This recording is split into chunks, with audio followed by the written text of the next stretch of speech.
মহাভারত ভারতীয় শিক্ষা, সংস্কৃতি, রাজনীতি, ধর্মনীতি, আচার আচরণের এক মহামিলন গ্রন্থ, অমূল্য ধন। এ শুধু এক কাহিনী নয়, ভারতবর্ষের আত্মাও বটে। বহু গুণীজনেকে বঙ্গানুবাদ করেছেন সময়ের প্রেক্ষিতে। আমরাও চেষ্টা করছি সহজ ও সরল ভাষায় গল্পের মতো করে এই মহাগ্রন্থ উপস্থাপনের। এই দীর্ঘ যাত্রাপথে আপনাকেও পেতে চাই সঙ্গী হিসেবে। দেখুন, শুনুন, মতামত দিন, লাইক, শেয়ার আর সাবস্ক্রাইব করে পাশে থাকুন, অনুরোধ রইল।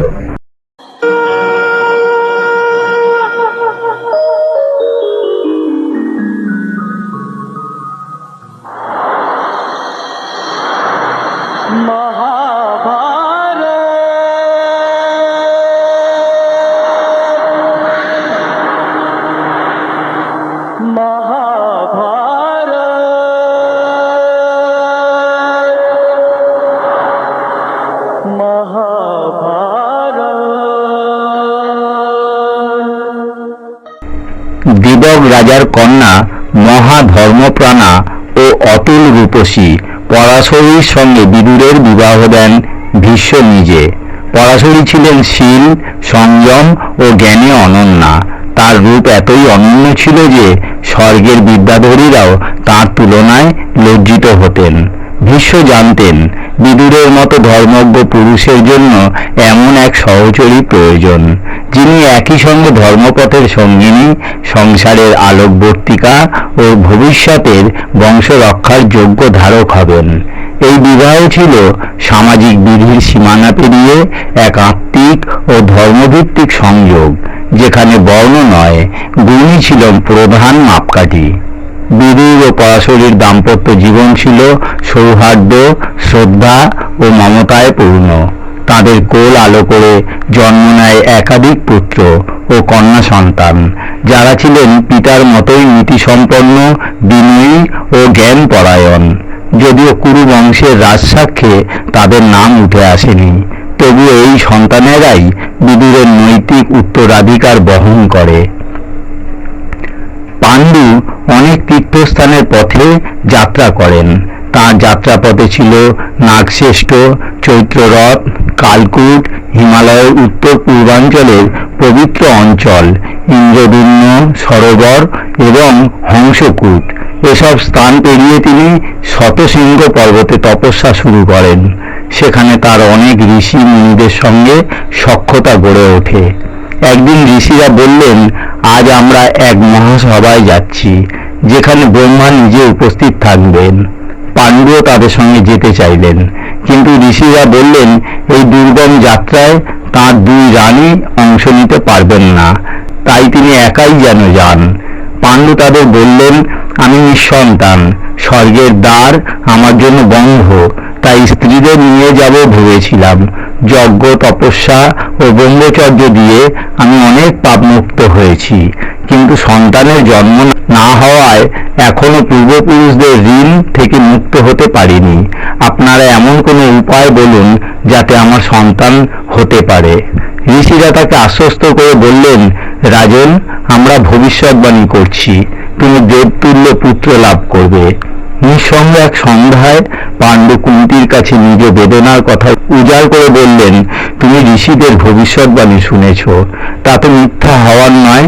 আমি শুনেছি প্রাচীনকালে নারীরা স্বামীর অনুমতিতে দেবতা বা কোন ঋষির থেকে পুত্র লাভ করত। তুমি তপস্যার প্রভাবে আমার জন্য এমন পুত্র লাভ করতে পারো। তিনি আরো বলেন, কুন্তি, অভিশাপ আমার এই দেহকে নিষ্ফল করেছে, কিন্তু রাজবংশ তো উত্তরাধিকারের অপেক্ষায়। আমার বংশ তো তোমার গর্ভেই নবজীবন পেতে চায়। আপৎকালে নারীরা উত্তম বর্ণের পুরুষ অথবা দেবরের থেকেও পুত্র লাভ করতে পারে। তুমি সেই চেষ্টাই করো। কুন্তি বললেন, প্রাচীনকালে এক রাজা ছিলেন, দুশ্চিতাস্য।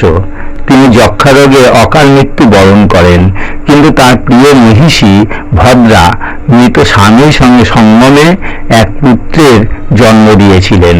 আমি বিশ্বাস করি তুমিও পারো সেই শক্তি জাগিয়ে তুলতে, দেবতাদের আহ্বান করতে, অথবা তপস্যার বলেই মানুষ পুত্র লাভ করতে। এই দেহ নয়, আত্মার দ্বারা, চেতনার দ্বারা যদি হয় গর্ভধারণ, তবে কি তা পাপ হবে? পাণ্ডু বলেন, বুশ্চিতাশ্ব ছিলেন দেবতার সমতুল্য শক্তির অধিকারী, কিন্তু আমার তো সেই ক্ষমতা নেই।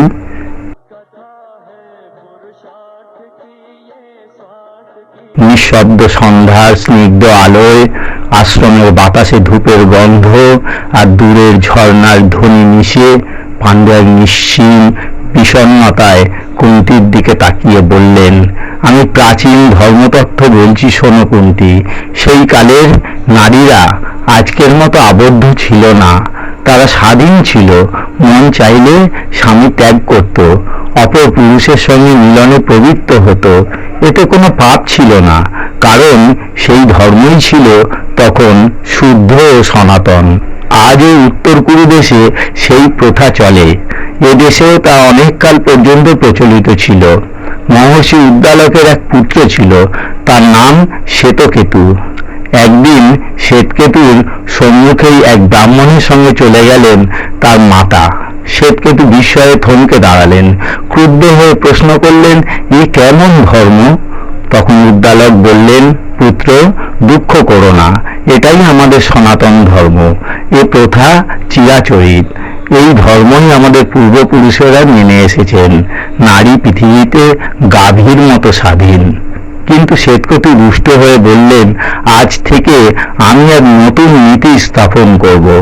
যে নারী স্বামীর অনুমতি না নিয়ে অন্য পুরুষের সঙ্গে মেলামেশা করবে, যে স্বামী পত্নী থাকা সত্ত্বেও অন্য নারীত্বে আসক্ত হবে, এবং যে স্ত্রী স্বামীর আজ্ঞা সত্ত্বেও ক্ষেত্রজ পুত্র উৎপাদনে বিরত থাকবে, তিনজনেরই পাপ হবে ভ্রূণ হত্যার সমান। পাণ্ডু আরো বললেন, তুমি জানো কুন্তী, আমরাও ক্ষেত্রজ পুত্র। কৃষ্ণ দ্বৈপায়ন দ্বারা আমাদের জন্ম। আমি দেহ দিয়ে পুত্র দিতে পারবো না, কিন্তু তুমি পারো, তপস্বী ব্রাহ্মণ কিংবা মহাদেবতাদের কৃপায় গুণবান পুত্র লাভ করতে। আমার এই অনুনয় গ্রহণ করো কুন্তী। কুন্তী স্বামীর চরণে হাত রাখলেন, গভীর বিনয়ে ধীর শান্ত কণ্ঠে বললেন, মহারাজ, আজ আমি আপনাকে এক গোপন কথা জানাতে চাই। বাল্যকালে দুর্বাসা মুনি আমাকে এক বিশেষ বর দিয়েছিলেন, এক অলৌকিক মন্ত্র, যার দ্বারা আমি যে কোনো দেবতা বা ব্রাহ্মণকে আহ্বান করতে পারি।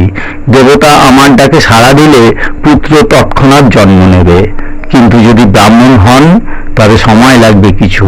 তবে আপনি যদি অনুমতি দেন, আমি এই শক্তি প্রয়োগ করতে প্রস্তুত। পাণ্ডু বিস্মিত হয়ে তাকিয়ে রইলেন কুন্তীর মুখপানে। তারপর ধীরে আবেগগর্ণ কণ্ঠে বললেন, কুন্তী, আমি আজ সত্যিই ধন্য হলাম। তোমার মতো সতী, তপস্বিনী, গুণবতী স্ত্রী পেয়ে আমি ভাগ্যবান। তুমি কেবল আমার জীবন সঙ্গিনী নও, তুমি আমাদের কৌরব বংশের রক্ষকও বটে। দেবতাদের মধ্যে ধর্মদেব সর্বাপেক্ষা পবিত্র, ন্যায়বান, শান্ত ও শুদ্ধ। তিনি নিশ্চয়ই আমাদের প্রথম পুত্রকে আশীর্বাদ করবেন।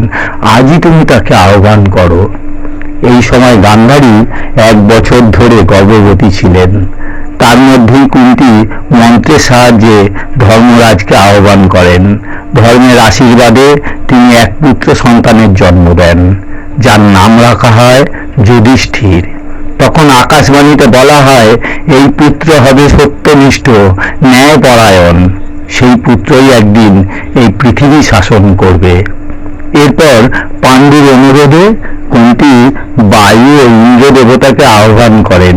বায়ুর আশীর্বাদে কুন্তী দ্বিতীয় পুত্র ভীম ও ইন্দ্রের আশীর্বাদে তৃতীয় পুত্র অর্জুনের জন্ম দেন। এরপর মাদ্রী পাণ্ডুকে বলেন, আমি ছোট, তাই নিজে কিছু বলতে পারি না, কিন্তু যদি আপনি কুন্তী দিদিকে বলেন, তবে তিনি আমার জন্য দেবতা আহ্বানে সাহায্য করবেন। পাণ্ডু কুন্তীকে অনুরোধ করেন, কুন্তী তাতে রাজি হন। মাদ্রী তখন অশ্বিনী কুমার, যুগল দেবতা দ্বয়কে আহ্বান করেন এবং যমজ পুত্র লাভ করেন, যাদের নাম রাখা হয় নকুল ও সহদেব। পরে পাণ্ডু আবার কুন্তীকে বলেন, মাদ্রী যেন আরো একবার সন্তান লাভ করেন, কিন্তু কুন্তী তাতে সম্মতি দেন না। তিনি বলেন, আমি মাদ্রীকে বলেছিলাম একজন দেবতাকে ডাকতে, কিন্তু সে দুজনকে ডেকে আমার বিশ্বাস ভঙ্গ করেছে। আমি আর সাহায্য করতে পারবো না। এইভাবে পাণ্ডুর 5 পুত্র জন্মগ্রহণ করেন, যারা পরে পঞ্চপাণ্ডব নামে খ্যাত হন। তারা প্রত্যেকেই দেবতুল্য গুণান্বিত ছিলেন, সাহসী, বলবান, তেজস্বী ও সৌন্দর্যশালী।